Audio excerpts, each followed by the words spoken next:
All right, in this video, I'm going to go over the calculator steps for doing linear regression in your calculator. Sorry, it's a bad video, but I don't have a calculator on my iPad.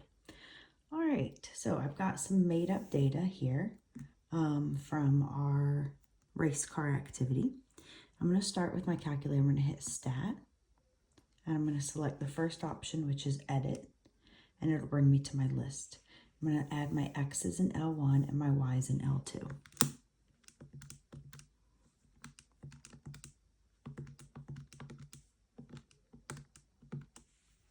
Over in L2.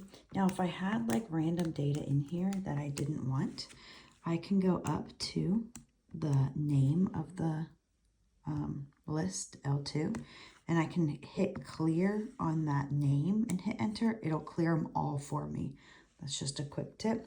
And then I'm going to type in my data, which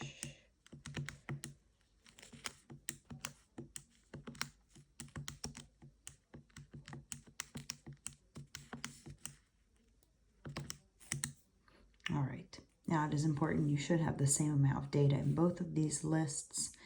And now I'm going to go back to Stat. I'm going to go over to Calculate, and I'm going to go down to option 8. Now I notice there's two that look similar, but for us, we're going to use the A plus BX form. So I'll hit Enter. L1 is in where my X values are. L2 is where the Y values are. I'll go down to Calculate, hit Enter, and it gives me A and B for the equation. So A is our y-intercept, and B is the slope.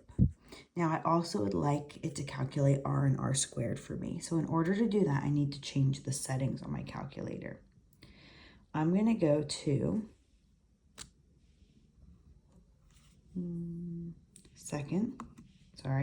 catalog, which is above the 0. And then I want to go down to diagnostics on. So I'm going to see right here, this button, see how it has the little green D on there. So if I hit that, then it'll pop down to the D options. And I'm going to go all the way down to diagnostics, turn them on, hit enter again, and now they're on. Okay, so watch what happens. I'm going to go back to Stat, over to Calculate, and down to option 8 again, same steps. Leave L1, L2, Calculate, and now it gives me R squared and R. If you were to clear your calculator, you might have to turn diagnostics back on again in order to get these two values. Also, if your calculator doesn't pop up the fancy menu, that's okay. I don't think it'll let me see it. Oh, there it is. So in your calculator, if it doesn't have the menu, you're just going to choose this. It'll pop up like it is here, and then you'll have to type L1, L2.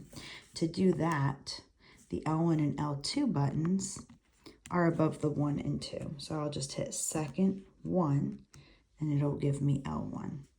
Comma is right here above the 7, and then second 2 will give me L2, and you'll get the same results.